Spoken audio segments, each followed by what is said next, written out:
네, 감사합니다. 네, 앉으십시오. 공조만 할 때만.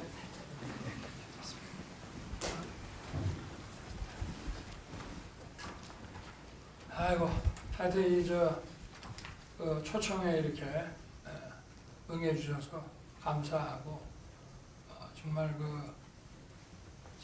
후보 때 저희가 행사나 네. TV 토론 때 뵙고 또 당선 축하 인사도 전화해 주시고 국회에 가서만 네.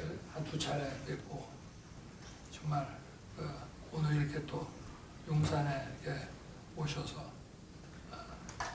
오늘 여러 가지 얘기 나누게 돼서 반갑고 기쁩니다. 네. 네. 편하게 좀 여러 가지 하시고 싶은 말씀도 네. 하시고 이렇게 하시죠. 네. 그래서 제가 국군의 날 행사나 뭐 이런 행사장에서 가끔 네. 뵐 때마다 그러시죠. 네. 맞습니다. 또 오늘은 비가 온다고 했는 것 같은데 네. 날씨가 좋은 것 같습니다. 그렇습니다. 오늘 뭐 다 저와 우리 이 대표님하고 만나는 걸 우리 국민들이 다 고대하셨기 때문에 오늘 이렇게 좋은 날씨를 준 게 네. 아닌가 이렇게 생각합니다. 그렇습니다. 그리고 오늘 우리 오신 비서실장님하고 또 정책위 의장님 또 우리 수석 대변인도 이렇게 뵙게 돼서 반갑습니다.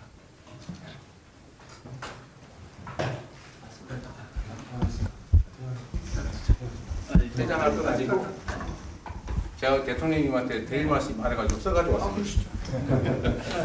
제가 원래 대통령 말씀을 좀 먼저 듣고 네. 제가 말씀을 좀 드릴까 했는데 아닙니다. 오늘 손님 말씀을 먼저 들어야 되니까 말씀해 주시죠. 고맙습니다. 그래도 우리 국민들께서 말씀하신 것처럼 정치가 다시 복원되고 네. 또 정치가 국민을 걱정하게 돼야 되지 어떻게 국민들이 정치를 걱정하냐 이런 생각도 많이 하신 것 같습니다.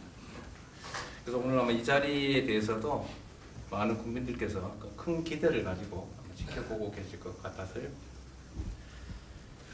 정말 국정에 바쁘실 텐데 이렇게 귀한 자리 만들어 주셔서 진심으로 감사드립니다. 저희가 오다 보니까 한 20분 정도 걸리는데 또 실제 여기 오는데 한 700일 걸렸다고요. 고맙습니다. 네.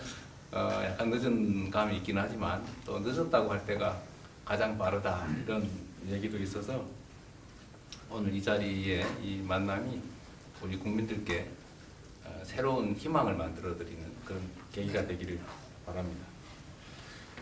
제가 대통령 취임하실 때 이 말씀을 드렸던 기억이 납니다. 지금도 마찬가지입니다만 저는 정말로 대통령님께서 성공한 대통령이 되시기를 바랍니다. 그것은 개인적 관계의 문제가 아니라 대통령의 성공, 이 정부의 성공이 국가와 국민에게 유익하기 때문이죠. 지금도 정말 그 생각은 변함이 없습니다. 근데 정치의 성공이라고 하는 것은 결국은 국민을 존중하고 또 국민의 뜻을 잘 따르는 데서 시작된다 이렇게 생각됩니다. 그래서 오늘 제가 제1야당의 대표로서 이 나라의 국정을 총책임지시는 최고 국정 책임자이신 대통령님께 이번 총선에서 나타났다고 판단되는 우리 국민들의 뜻을 좀 전달을 드리고 싶습니다. 오늘 제가 드리는 말씀은 저의 입을 빌린 우리 국민들의 뜻이다 이렇게 생각해 주시면 고맙겠습니다. 뭐 대통령님께서도 너무 잘 아시겠지만 우리 지금의 현실이 참으로 팍팍하고 국민들의 삶이 어렵습니다. 국가적으로도 보면 뭐 정치, 경제, 사회, 또 뭐 외교, 안보 뭐 모든 영역에서 많은 위기들이 노출되고 있다는 생각이 듭니다. 고물가, 또 고금리, 고환율 이런 삼중고를 포함해서 우리 국민들의 민생과 경제가 참으로 어렵다는 것은 대통령님께서도 아마 절감하실 걸로 생각합니다. 그리고 최근에 이제 많은 우려를 합니다만 이 정부의 비판적인 방송에 대해서 중징계가 계속 이어지고 있고 또 보도를 이유로 기자, 언론사에 대한 압수수색이 매우 일상적으로 일어나고 있다. 그래서 우리 국민들께서도 혹시 말 한마디 잘못했다 이거 잡혀가는 거 아닐까? 이런 걱정들을 하는 그런 세상이 됐습니다. 모범적인 민주국가로 평가받던 우리 대한민국에 대해서 스웨덴 연구기관이 독재화가 진행 중이다. 이런 연구 결과를 발표하기도 합니다. 남북 관계에 대해서도 보면 이제 소위 말폭탄이 혹시 진짜 폭탄되는 거 아닐까? 이런 걱정들도 상당히 많이 하고 있는 상태입니다. 대통령님께서도 이번 총선 이후에 우리 국민 여러분께 사과 말씀을 하셨다고 제가 보도를 봤습니다. 혹여 제가 오늘 드리는 말씀이 거북하실 수 있을 텐데 그것이 이제 야당과 국민들이 가지는 이 정부 2년에 대한 평가의 일면이다 이렇게 생각해 주시면 고맙겠습니다. 저희는 이번 총선에 나타난 국민의 뜻이 잘못된 국정을 바로잡으라라는 중함한 명령이다 이렇게 생각합니다. 우리 국민들께서는 이번 선거를 통해서 민생과 경제를 살리고 또 민주주의를 바로 세우고 평화와 안전을 지키라고 명하셨다라고 생각합니다. 민생의 어려움, 또 국가적 위기를 해결하는 유능한 국정, 모두가 법 앞에 평등한 공정하고 상식적인 국정, 편가르기나 탄압이 아닌 소통과 통합의 국정을 대통령과 여당에 주문하셨다라고 생각합니다. 2년 만에 처음 성사된 오늘 회담이 이러한 국민의 뜻을 받드는 소중한 자리가 되기를 바랍니다. 국정의 방향타를 돌릴 마지막 기회다라는 그런 마음으로 우리 국민들의 말씀에 귀 기울여 주시기를 부탁드립니다. 우리 국민들께서는 정치의 복원, 또 민생과 국민을 중심으로 한 국정을 요구하셨습니다.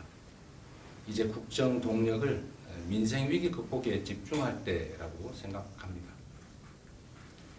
대통령님께서도 20여 차례 민생 토론회를 통해서 파악하셨을 것으로 생각하지만 참으로 민생 경제가 어렵습니다.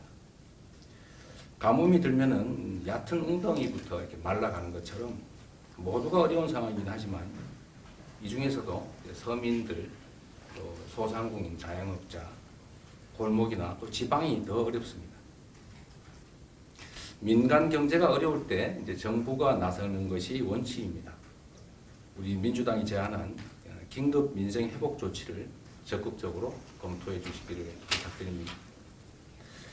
특히 지역 화폐로 지급을 하면 소득 지원 효과에 더해서 골목 상권의 소상공인이나 자영업자 또 지방에 대한 지원 효과가 매우 큰 민생 회복 지원금은 꼭 수용해 주시기를 부탁드립니다. 대통령님께서도 말씀하셨던 R&D 예산 복원도 내년까지 미룰 게 아니라 가능하면 민생 지원을 위한 추경이 있다면 한꺼번에 처리를 하면 좋겠다는 생각을 가지고 있습니다. 전세 사기 특별법이라든지 다른 화급한 민생 입법에도 적극적인 관심을 부탁드립니다. 대통령님께서 결단하셔서 시작한 의료개혁 정말로 중요한 국가적 과제입니다. 그런데 의정 갈등이 계속 심화되고 있어서 오인 매듭을 서둘러 풀어야 될 것 같습니다. 2달째 이어지는 의정 갈등 때문에 의료 현장에 혼란을 겪고 우리 국민들께서도 피해를 입고 있습니다. 정부의 전향적인 태도 변화, 그리고 의료진의 즉각적인 현장 복귀, 공공, 필수, 지역의료 강화라는 이 3대 원칙에 입각해서 대화와 조정을 통한 신속한 문제 해결이 꼭 필요합니다. 다행히 정부도 이미 증원 규모에 대해서 유연한 입장을 보이고 있습니다. 우리 민주당이 제안드렸던 국회 공론화 특위에서 여야와 의료계가 함께 논의한다면 좋은 해법이 마련될 것 같습니다. 의대 정원 확대 같은 의료개혁은 반드시 해야 될 주요 과제이기 때문에 우리 민주당도 적극적으로 협력하겠다는 말씀 드립니다. 또 한 가지 중요한 주제가 이제 연금 개혁인 것 같습니다. 연금 개혁은 미룰 수 없는 중요한 과제인데 참으로 어려운 과제이기도 합니다. 대통령님께서 과감하게 연금 개혁을 약속하시고 또 추진하는 점에 대해서 국민의 한 사람으로서 매우 감사하게 생각합니다. 최근에 국회 연금개혁특위 공론화위원회에서 소득 대체율 50%, 보험료 13%로 하는 개혁안이 마련됐습니다. 대통령님께서 정부 여당이 책임의식을 가지고 이 개혁안 처리에 나서도록 독려해 주시기 바라고 우리 민주당도 적극적으로 협력하겠다는 말씀드립니다. 우리 대한민국은 대통령님께서도 법률가이시고 하니까 너무 당연하게 알고 계시겠지만 상권 분립 국가입니다. 행정부의 수반으로서 국정 업무 수행에 여러 가지 어려움이 있으실 것으로 생각됩니다. 그러긴 하지만 대통령께서 국회를 존중하고 야당을 국정의 파트너로 인정해 주시면 좋겠다는 말씀을 드립니다. 지금부터 정치를 하시겠다 이렇게 말씀하신 걸 제가 언론에서 봤고 또 저를 이 자리에 이렇게 불러주신 것이 그 출발일 것이다 이렇게 생각합니다. 지속적인 노력을 다시 한번 부탁드립니다. 사실 지난 2년은 정치는 실종되고 지배와 통치만 있었다라는 그런 평가가 많습니다. 특히 어렵게 통과된 법안들에 대해서 우리 민주당 입장에서 보면 과도한 거부권 행사, 또 입법권을 침해하는 시행령 통치, 인사청문회 무력화 같은 이런 조치들은 민주공화국의 양대 기둥이라고 할 상권 분립 그리고 법치주의를 위협하는 일일 수도 있습니다. 입법부와 행정부는 견제와 균형 속에 국정을 함께 이끄는 수레의 두 바퀴와 같습니다. 행정 권력으로 국회와 야당을 혹여라도 굴복시키려고 하시면 성공적인 국정은 쉽지가 않을 것입니다. 국정기조 전환을 요구하는 총선의 민의를 존중해 주시면 좋겠습니다. 이태원 참사 특별법이나 특검법 등에 대한 거부권 행사에 대해서 유감 표명과 함께 향후 국회의 결정을 존중하겠다라는 약속을 해주시면 참으로 좋겠다는 생각이고 또 정중하게 요청드리는 바입니다. 국민의 생명과 안전을 지키는 것이 국가의 제1 책무입니다. 국가가 곧 국민입니다. 159명의 국민이 영문도 모른 채 죽어갔던 이태원 참사나 또 최혜병 순직 사건의 진상을 밝혀 그 책임을 묻고 또 재발 방지 대책을 강구하는 것은 국가의 가장 큰 책임이라고 생각합니다. 최혜병 특검법이나 또 이태원 참사 특별법을 적극적으로 수용해 주실 것을 요청드립니다. 그리고 이번 기회에 국정 운영에 큰 부담이 되고 있는 가족 등 주변 인사들의 여러 의혹들도 정리하고 넘어가시면 좋겠다는 생각입니다. 미래의 의제들이 또 중요한 것들이 몇 가지 있습니다. 우리는 현재 인구 위기나 기후 위기, 국제 질서 재편이라고 하는 중요한 과제에 직면하고 있습니다. 이 중 하나라도 대처에 실패하면 우리의 미래는 없습니다. 저출생의 핵심 원인은 미래에 대한 불안이고 따라서 그 대책은 불안의 해소라고 하겠습니다. 그런데 파편적이고 부분적인 저출생 대책으로는 그 효과를 기대하기 어렵습니다. 국가 역량을 총동원해서 결혼, 출산, 양육, 보육, 취업을 아우르는 포괄적인 종합대책을 수립하고 적극적으로 추진할 필요가 있다고 생각됩니다. 기후위기 그리고 에너지 전환 시대를 맞이해서 재생에너지 정책의 일대 변화가 필요합니다. 재생에너지 부족 때문에 수출 기업들의 생산기지 해외 이전, 또 산업 경쟁력 추락이 매우 걱정됩니다. 재생에너지로 생산된 제품만 구매하겠다는 이런 세계적 추세에 맞추어서 전력수급 기본계획을 재생에너지 중심으로 재편해야 합니다. 불황기인 지금이 바로 에너지 고속도로와 같은 재생에너지 산업 기반 확충에 대대적으로 투자할 적기라고 생각됩니다. 한반도를 둘러싼 국제 정세 또한 기민하게 대응해야 합니다. 강력한 안보 체제 구축을 위한 노력 열심히 하고 계신 것 압니다. 그에 더해서 한반도의 평화와 안정을 위한 대화와 협력에도 조금 더 관심 가져주시기를 당부드립니다. 가치 중심의 진영 외교만으로는 국익도 국가도 지킬 수가 없습니다. 국익 중심의 실용 외교로 전환을 검토해 주시기를 부탁드립니다. 독도, 과거사, 핵 오염수 같은 이런 대일 관계 문제에서 국민의 자긍심이 훼손되지 않도록 정부 차원의 적극적인 노력이 있으면 좋겠습니다. 대통령님, 지금까지 제가 말씀드린 거 상당히 불편하실 수 있을 것 같습니다. 그렇긴 하지만 또 민심을 가감 없이 전달하는 게 이 자리가 마련된 이유라고 생각합니다. 이념이 아니라 국민의 상식에 기반해서 국정을 운영하겠다. 잘못은 솔직히 고백하겠다. 국민 앞에 정직한 대통령이 되겠다.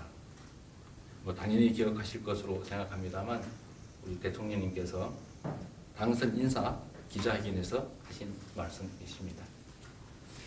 이 같은 조심을 잊지 않고 잘 실행하시면 우리 국민들은 대통령님과 정부를 전적으로 믿고 따를 것입니다. 당연히 대통령도 정부도 성공할 것입니다. 국민을 두려워하고 존중하신다면 대통령님과 이 정부가 성공할 수 있도록 진심을 다해서 저희가 돕겠습니다. 주장이나 정책은 서로 다를 뿐이지 틀린 것은 아닙니다. 다름을 인정하고 논쟁하며 합일점을 찾아가되 최종 판단은 결국 국민들의 몫일 것입니다. 발목 잡기가 아니라 선의의 경쟁으로 국민에게 편안함과 희망을 만들어드리면 좋겠습니다. 정치라고 하는 것이 추한 전쟁이 아니라 아름다운 경쟁일 수 있다라는 것을 보여주시면 좋겠습니다. 상대를 죽이지 않고도 이길 수 있다는 것도 보여줄 수 있을 것입니다. 이어지는 비공개 자리에서도 더 생산적이고 미래지향적인 대화가 이어지기를 바랍니다. 더 일방적인 말씀인데 긴 시간 들어주셔서 고맙습니다. 좋은 말씀 감사하고 또 평소에 우리 이 대표님과 민주당에서 강조해 오던 얘기이기 때문에 이런 말씀을 하실 거로 또 제가 예상하고 있었습니다. 고맙습니다. 자세한 말씀 감사하게 생각하고 또 저희들끼리 더 얘기를 진행하도록 하시죠.